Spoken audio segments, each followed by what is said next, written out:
courtyard. But years of combat experience kicked in, he recovered quickly, already adapting. Wind breathing, 8th form, primary gale slash. He surged forward and spun around Kaidō in a circular slashing motion, unleashing a powerful spiral of wind blades designed to shred the target from all angles. Dragon breathing, 7th form, 8-directional blitz. Kaidō became a whirlwind, his greatsword carving through the air with blinding speed. 8 separate blade projections shot outward simultaneously, nullifying Tsunemi's attack. Each projection carried significant destructive force. After canceling the wind-breathing technique, they continued expanding outward, forcing Tsunemi to abort his advance and leap backward to escape their range. What a flamboyant guy, he's actually matching Tsunemi blow for blow. Hell, he's got the advantage. Tengen watched the exchange with obvious appreciation. Do I even deserve to be called his senpai?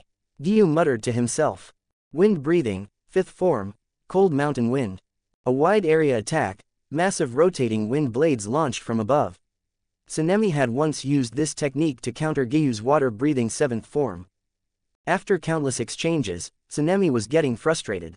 He unleashed this large-scale assault directly at Kaidō. Tsunemi, are you insane? Stop, Tengen shouted. Dragon breathing, 4th form, coiling dragon. Kaidō immediately switched to a defensive technique. He gripped the sword handle with both hands, planting the blade's tip into the ground. A translucent barrier formed around him, blocking the attack completely. Then, without missing a beat, dragon breathing, 3rd form, divine dragon's tail. The horizontal slash expanded into a massive fan-shaped wave of cutting force, like a dragon's tail sweeping everything before it. Tsunemi flew backward again, hitting the ground hard. His Nichiren blade shattered from blocking Kaido's strike. Defeated. What's the situation? Kagaya asked. Shinazugawa-sama couldn't block Kaido-sama's attacks. He's been defeated, Hineki Ubuyashiki reported. Thanks for the match. Kaidō drove his greatsword into the ground and walked over to Tsunemi, extending his hand to help him up. He bowed apologetically. HMPH. Tsunemi grabbed Kaido's hand and pulled himself upright. He wasn't happy about losing, but he'd acknowledged the kid's strength. He rejoined the other Hashira without another word. Young man, you're strong. I'd like to test myself against you as well. Rengoku stepped forward, voice booming with enthusiasm. Let's do it. Perfect. The system quest required defeating any 3 Hashira. Rengoku would be number 2. He'd figure out the third opponent afterward. They established distance. Kaido drew his greatsword, gripping it with both hands. Rengoku's hand moved to his hilt, settling into stance. After several seconds of eye contact, Kaido attacked first. Dragon breathing, 8th form, Serpent's Pierce. He charged straight forward, greatsword cutting through the air in rapid succession, unleashing blade projections. To the watching Hashira, it looked like a serpentine dragon launching itself forward, unstoppable momentum given physical form. Flame breathing, 5th form, Flame Tiger. Rengoku thrust forward, his strike taking the shape of a burning tiger, massive and devastating. Clang! Their weapons collided. The shockwave exploded outward, forcing even the Hashira to brace themselves. They all knew Rengoku's strength intimately. Among the 9 Hashira, he was second only to Stone Hashira Gyome Himehime. Yet here was someone, a rookie who'd joined the corps less than a month ago, matching Rengoku blow for blow without losing ground. Clang, clang, clang, steel rang against steel in a relentless rhythm. Flame breathing, 1st form, Unknowing Fire. Rengoku dodged Kaido's strike, leapt backward, then rocketed forward with explosive speed, closing the distance in an instant to deliver what should have been a finishing blow. Dragon breathing, 6th form, Tornado Maelstrom. Kaido spun with his greatsword extended, becoming a human cyclone. Tornado-like blade projections spiraled outward from his position. Flame breathing, 4th form, Blooming Flame Undulation. Rengoku immediately adapted mid-strike, switching techniques. He spun in place, unleashing a vortex of flame slashes designed to counter wide-area attacks. The battle intensified. Kaido showed no signs of fatigue. If anything, the fire in his eyes burned brighter with each exchange. This was exactly the kind of experience he needed. When he eventually faced powerful demons, he wouldn't be helpless. But the system quest demanded completion. Time to end this. Dragon breathing, 2nd form, Dragon Claw. The downward strike came too fast to dodge. Rengoku had no choice. Like Tsunemi before him, he raised his blade to block. Boom! Rengoku flew backward, feet carving through dirt before he managed to stop himself several meters away. His blade was planted in the ground, and he used it to pull himself upright. I've lost. Young man, you're incredibly strong, I recognize you completely. Rengoku's voice rang out as powerfully as ever, completely unbothered by defeat. He sheathed his sword and stepped aside. Senpai, I'd like to spar with you. How about we settle it in one exchange? Kaido turned to Gyu. Gyu, you're not going to recognize him just because he's your junior, are you? If that's the case, you really are unlikable. Obanai's voice dripped with sarcasm. I'm not unlikable. Gyu stepped forward, stopping a few meters from Kaido. He drew his blade. Show me what you've got, junior brother. Let's do this, senpai. Once again, Kaido struck first. Dragon breathing, 5th form, Violent Tempest. He swung his greatsword forward in rapid succession, unleashing nearly 100 blade projections, violent, consecutive strikes, each one carrying significant destructive power. Water breathing, 11th form, Dead Calm. Gyu's original technique. He entered a state of perfect tranquility, like the surface of still water, and every attack that entered his blade's range was nullified. Almost all of Kaido's blade projections were neutralized by Dead Calm, but the sheer force behind them still managed to tear Gyu's uniform in several places. As expected of Gyu Tomioka, his self-created 11th form is incredible. It negated almost all my blade projections. I've lost. Gyu sheathed his sword and returned to the formation. Thank you for the match. Kaido removed his fox mask, hanging it from his head. What's the current situation? Kagaya asked. Kaido has defeated 3 Hashira. His strength has been recognized. Kanata reported. Ryujin Kaido, my beloved child, you've proven yourself. Will you become the Demon Slayer Corps 10th Hashira? I will. Have you decided on your title? I use Dragon Breathing, which I created myself. So my title is Dragon. I am the Dragon Hashira. Then from this day forward, you are the Demon Slayer Corps 10th Hashira. Your title? Dragon Hashira. Kaido bowed deeply. Thank you, Master. I will use this blade to slay every demon. The Demon Slayer Corps 10th Hashira, Dragon Hashira. A swordsman who'd joined less than a month ago. The Hashira meeting would continue, but Kaidō had exhausted most of his stamina during the 3 consecutive fights. Kagaya excused him from the meeting, telling him to rest. Rengoku-san, could I maybe crash at your place for a day? I don't know where else to go, so. Kaidō hadn't even finished the sentence before Rengoku's booming laugh cut him off. Of course, come rest at my home, young Kaidō. We'll have plenty of time for more sparring. Ha ha ha. Oh my, why not come to the Butterfly Mansion instead? After the meeting ends, I can give you a proper examination. I heard you were injured fighting that lower-ranked demon, we should make sure you're healing properly. Shinobu's smile was as sweet as poisoned honey. No problem at all, young Kaidō, go rest and recover. When you have time, come visit my home, I'll give you a proper welcome. Ha ha ha, Rengoku strode off to the meeting, still laughing. Well then, I'll have a Kikuchi escort you to the Butterfly Mansion. Shinobu summoned one of the black-clad core members before heading to the meeting herself. Dragon Hashira-sama, please follow me. Thanks, I appreciate it. Not at all, it's my duty. The Kikuchi's thoughts raced beneath the mask. Dragon Hashira is incredibly strong, yet so kind and humble. Chapter 14. Kaido's Identity, and a Very Seuss System. Hashira Meeting. You are this generation's strongest Hashira-level swordsman, Gyome, Kyojuro, Tsunemi, Gyu, Tengen, Muichiro, Obanai, Mitsuri, Shinobu, and Kaidō, who joined us today. I believe it won't be long before Muzan Kibutsuji meets his end at the hands of this generation's warriors. Kagaya's voice carried absolute conviction. Master, regarding the Dragon Hashira, what kind of person is he exactly? He's young, but his strength is formidable. When Tsunemi asked this question, his tone was logical and measured, completely lacking his usual explosive temper. Regarding Ryujin Kaidō, I've learned his history. His family is exceptionally powerful, and his ancestors once had connections with the Demon Slayer Corps. Kagaya paused, letting the information settle. However, internal conflict tore his family apart. Civil war erupted, and he lost both parents. The family sent assassins to hunt him down. According to our investigation, Muzan Kibutsuji was involved in orchestrating this tragedy. The Hashira listened in silence. Eventually, Kaidō escaped and wandered as a fugitive. By chance, he encountered a merchant vessel and stowed away, which brought him here. Kagaya's expression grew somber. Tsunemi, the pain and sorrow he's endured isn't something someone his age should have to bear. So if you have time, I hope you'll all reach out to him, talk with him. But I didn't sense any hatred toward demons from him, Tsunemi said. Every human heart contains both light and darkness. When everything is hidden away, the more peaceful things appear on the surface, the more turmoil lies beneath. Even he will have a breaking point someday. Kagaya's tone remained calm. I understand. Tsunemi's thoughts raced. So you're just hiding it all.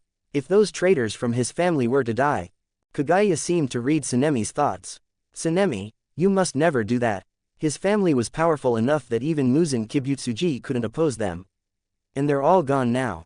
What, even Muzan couldn't handle them? Then why don't they exist anymore? Greed. Greedy people always pay the price eventually. Yes, sir. The Hashira fell into contemplative silence after hearing Kagaya's explanation. Butterfly Mansion. Following the Kikuchi's guidance, Kaidō arrived at the Butterfly Mansion. Aoi Kanzaki came out to greet the visitor, and after hearing the Kikuchi explain this was on Shinobu's orders, she led Kaidō to the rear courtyard to rest. At that moment, Kaidō was reviewing the identity information the system had created for him. The more he read, the more depressed he became, his eye twitching non-stop. System, what the hell is this backstory you gave me? Why is it so melodramatic?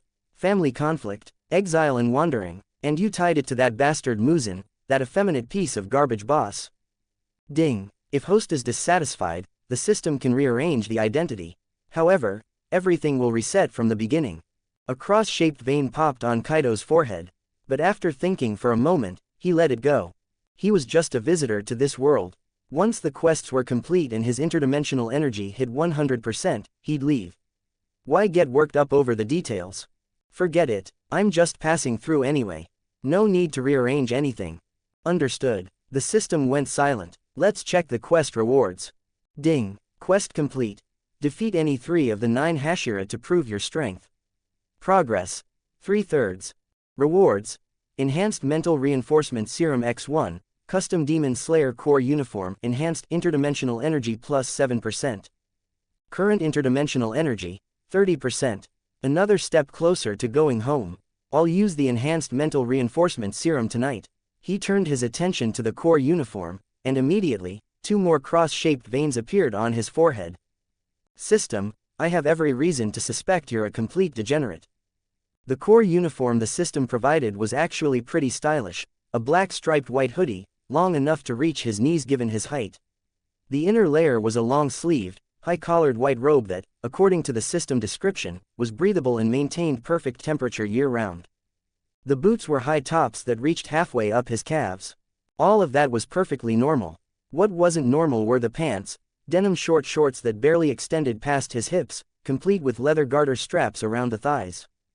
The entire exposed leg aesthetic had a distinctly questionable vibe to it. Ding. Please rest assured, host, the system is operating normally and absolutely does not have any ulterior motives regarding host's exposed legs. Please trust this system. Heart. Kaidō wanted to rage, wanted to unleash a torrent of profanity. But after a moment, he resigned himself to helplessness. After calming down, he decided there was no point arguing. He still needed the system to get home, and it was just clothing anyway. Why make a fuss? Yeah, really, no reason to make a fuss. He found a wooden post, carved the characters Demon Slayer into it, drew his greatsword, and proceeded to hack it to pieces. Meanwhile, the Demon Slayer system was trembling somewhere in the digital ether, feeling like something was very wrong but unable to pinpoint exactly what. That didn't stop it from continuing to admire host's appearance, though. System. Hollow down pointing triangle, whatever's happening, it doesn't interfere with enjoying the view. Why do I feel like someone's staring at me? Kaidō muttered. That evening, Butterfly Mansion. So, do you really have to watch? Oh my, of course I do. I need to examine you properly. But is it really necessary for me to take my shirt off? I'm only asking you to remove your upper clothing so I can check your injuries. It's not a big deal, I'm not making you strip completely naked. There's no need, really, I'm not injured. Oh, you're blushing, what are you afraid of? Just let me take a look. Fine. Kaidō removed his shirt, allowing Shinobu to conduct her examination.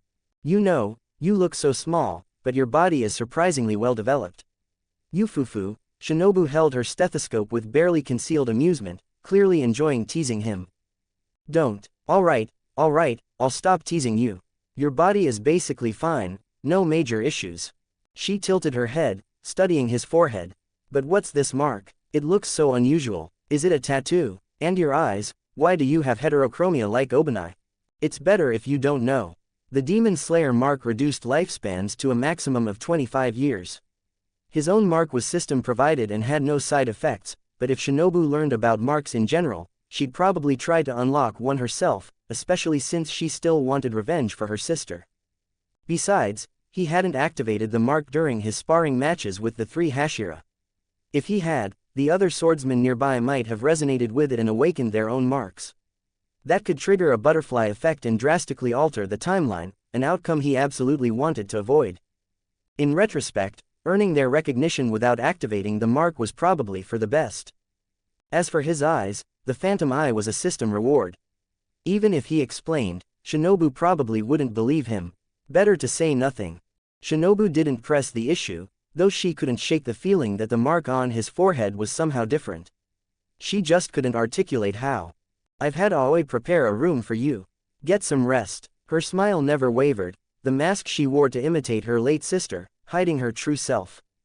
Thank you. Back in his room, Kaidō retrieved the Enhanced Mental Reinforcement Serum from his system inventory. The liquid was deep crimson, like fresh blood. He opened it and drank without hesitation. Immediately, intense vertigo slammed into him. His head felt like it weighed 1,000 pounds. It was as if his soul had been ripped from his body and was being whipped, agony beyond description, 100 times worse than the first mental reinforcement serum. Since he was in the Butterfly Mansion, Kaidō didn't dare make noise and disturb the others. He bit down hard, enduring in silence. Cold sweat poured down his face, soaking his clothes. It hurts, but if this is what it takes to go home, I'll endure anything.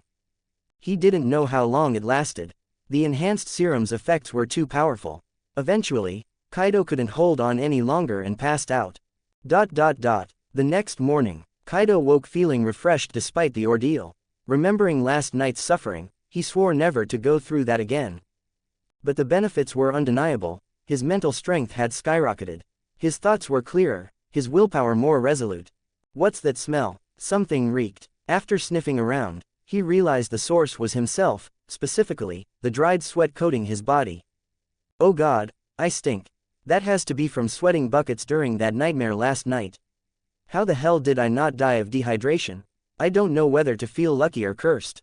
He immediately left the room, found Aoi, asked where the bath was, and went to clean himself up.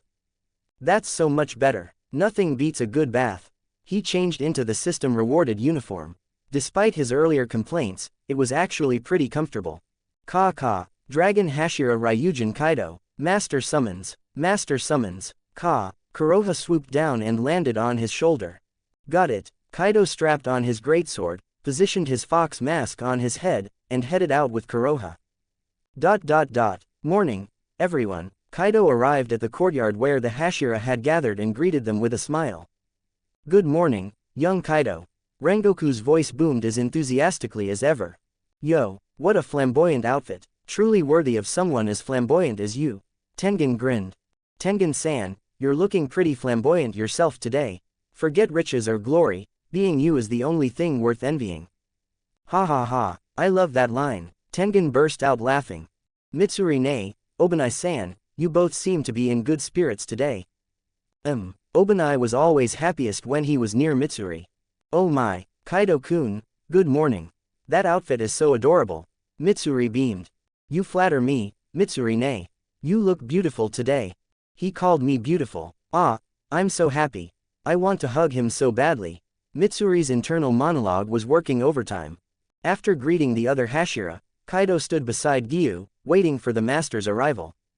The master has arrived. Hinaki and Kanata spoke in unison. Good morning, my beloved children. Supported by the twins, Kagaya approached the assembled Hashira. All 10 Hashira bowed, except Kaidō, who simply bent at the waist. Since Kagaya had explained Kaido's backstory yesterday, none of the others took offense. Seeing the master in good health brings this subordinate genuine joy, Tsunemi said formally. Kaidō, did you rest well last night? Kagaya asked gently. Thank you for your concern, master. Everything was fine. Kagaya smiled and nodded, then his expression shifted slightly. Kaidō, my child, would you be willing to tell everyone about the mark on your forehead? Quote ? Chapter 15. Demon Slayer Mark and its Side Effects. Keep the chapters coming, support with power stones. Less than greater than less than greater than less than greater than less than greater than less than greater than less than greater than less than greater than less than greater than. Kaidō, my child, would you be willing to tell everyone about the mark on your forehead? Quote ? The Hashira's curiosity was immediately piqued. They'd all assumed Kaido's dragon-shaped marking was just a tattoo, like Tengen's face paint. But hearing the master bring it up suggested something far more significant. Their eyes turned toward Kaidō in unison. Kaidō wasn't particularly surprised that Kagaya knew. After Shinobu had examined him, she'd reported the unusual mark to the master. She'd sensed something different about it, something that wasn't quite a tattoo, though she couldn't articulate exactly what. Kagaya had then asked his wife, Amane Ubuyashiki, to investigate. After a night of research, she'd uncovered records from the Sengoku period describing swordsmen who'd manifested similar marks. Unlocking these marks dramatically amplified the bearer's abilities. Furthermore, when one person awakened a mark, others nearby would resonate and unlock their own. However, the records contained no information about how to trigger the marks, only one chilling detail: every marked swordsman died before reaching age 25. Understanding how Kagaya had discovered the mark's existence eased Kaido's confusion, but it was immediately replaced by hesitation. He'd hoped to keep this secret indefinitely. His plan had been simple: unlock his own mark, help eliminate all the upper ranks in Muzan, then disappear before anyone figured it out. Then again, maybe this was inevitable. In the original timeline, Tanjiro had been the first to manifest a mark, and after investigation, everyone eventually learned how to trigger them anyway. Kagaya seemed to sense Kaido's internal conflict. If you'd prefer not to share, that's perfectly acceptable. It's your right to keep this private. Whatever you decide, I'll respect your choice. Kaidō took a breath. Master, if this information can help everyone, I'll gladly share it. I'm happy to assist however I can. But, his expression grew serious. You're aware of the consequences of unlocking the mark, aren't you? His own mark was system granted and carried no penalty. But everyone else, they'd be trading years of life for power. Yes, according to the records, every swordsman who unlocked a mark died before reaching 25. Kagaya's words sent shockwaves through the assembled Hashira. They looked at Kaidō with a complex mixture of sympathy, sorrow, and hope that he might reveal the secret despite his shortened lifespan. If unlocking marks increased combat strength enough to kill upper ranks, most of them would gladly accept a shorter life. What's with those looks? Who cares if I live past 25 or not? As long as we can kill that bastard Muzan Kibutsuji, it's worth it. Kaidō's voice carried absolute conviction. Exactly. If it means destroying Muzan, becoming a short-lived ghost is a small price. Tsunemi's agreement was immediate and fierce. Namu Amida Butsu. Indeed, if we can eliminate Muzan, I would have no regrets, even in death. Tears streamed down Guillaume's face as he spoke. All right then, I'll explain how to unlock the mark. Whether you choose to pursue it is up to each of you individually. Kaidō paused, organizing his thoughts. The conditions are extremely harsh. Your body temperature must reach 39 degrees Celsius or higher, and your heart rate must exceed 200 beats per minute. Can humans even survive those conditions? Shinobu's medical knowledge made her skeptical. For ordinary people, absolutely not. Just hitting 39 degrees would render most people immobile, never mind maintaining a heart rate over 200. But for those who've mastered breathing styles, it's different. Under these extreme conditions, you can unlock your body's latent potential. The breathing technique amplifies that potential and manifests as the mark. That's it. Doesn't sound too complicated. Tsunemi's confidence was immediate. Your simple-minded optimism is almost enviable, Gyu said flatly. What did you just say? Nothing. Kagaya raised a hand for silence, then turned back to Kaidō. Child, thank you for sharing this knowledge. Your contribution to the Demon Slayer Corps cannot be overstated. You're too kind, Master. This is the least I can do. I'm glad I could help. Then today's meeting is concluded. I hope we can all gather like this again soon. Whoa, so this is the estate the Master prepared for me. Pretty impressive. After the meeting, Kagaya had arranged accommodations for Kaidō. Every Hashira received their own estate and a designated patrol region. Looking at his new home, Kaidō couldn't help but appreciate the gesture. The Master really does look after everyone. Even something as simple as housing shows how much he cares about his people. The estate featured a courtyard with decorative rock formations in a small pond. The house itself had 2 floors, the first containing a spacious living room and kitchen fully equipped with furniture, the second holding a master bedroom, guest room, and study. Standing at the master bedroom window, Kaidō could see the butterfly mansion in the distance and a mountain stream beyond. Southeast. Suspected demon activity. Dragon Hashira Ryujin Kaidō, investigate. Kuroha swooped down and landed on Kaido's shoulder, delivering the mission briefing. Ding. New quest available. Quest 1. Investigate the cause of missing persons. Rewards. Hyper-awareness, random interdimensional energy 1 to 5%. Quest 2.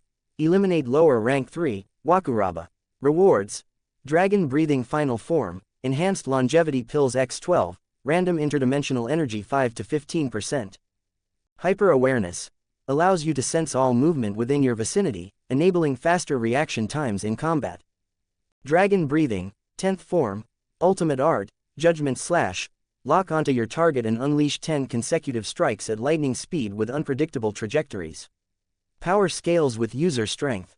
Enhanced longevity pills, system-modified pills that extend lifespan, eliminate negative side effects, and significantly reduce even curses. A quest already, so there's a lower rank in my patrol zone. Kaidō didn't know much about the lower ranks. Aside from Enmu, most of them had been immediately executed by Muzan shortly after their introduction in the story. Information about their blood demon arts was virtually non-existent.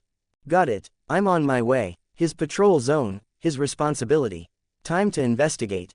He grabbed his fox mask, strapped on his greatsword, and departed immediately. Arriving at the town, Kaido found a small tea shop to gather information. To avoid drawing unnecessary attention, he stored his greatsword in his system inventory. Walking around with a sword that size strapped to his back was a bit too conspicuous. He found a seat and called out, "Boss, pot of tea please." "Coming right up, miss." A vein popped on Kaido's forehead. "Boss, I'm a guy. My apologies, I'm so sorry." The owner bowed repeatedly. A few moments later, the owner returned with tea and sweets. "Here's your tea, sir. The sweets are complimentary. My apology for the earlier mistake. You look unfamiliar though, first time in Higashino town." The owner studied Kaido's unusual outfit, clearly assuming he was some wealthy young master. "Yeah, first time. I'm a traveling novelist. I collect strange and unusual stories for my writing. You wouldn't happen to know any interesting local tales? I'm looking for inspiration." A novelist. That explains the unique fashion sense, never seen anything quite like it. The owner leaned in conspiratorially. "Now that you mention it, there is something strange happening lately. People have been disappearing from town without a trace. The only clues left behind are piles of withered leaves and bloodstains." He glanced around nervously before continuing. "It only happens at night. Everyone locks their doors and windows once the sun goes down. Nobody dares go out after dark. Creepy, right? And listen." He moved even closer, voice dropping to a whisper. "Some folks are saying it's demons. That the missing people were eaten by demons. So, maybe don't go wandering around after sunset, if you know what's good for you." That is pretty interesting. Perfect material. Anyway, I've been traveling all day, I should find an inn and rest up. Here's for the tea and sweets. They were excellent, by the way. Kaido paid and stood to leave. "Come back anytime. Less than greater than less than greater than less than greater than less than greater than less than greater than less than greater than less than greater than less than greater than." Number 15 advanced chapters available on my Patreon. Web links. Just remove the hyphen to access Patreon normally.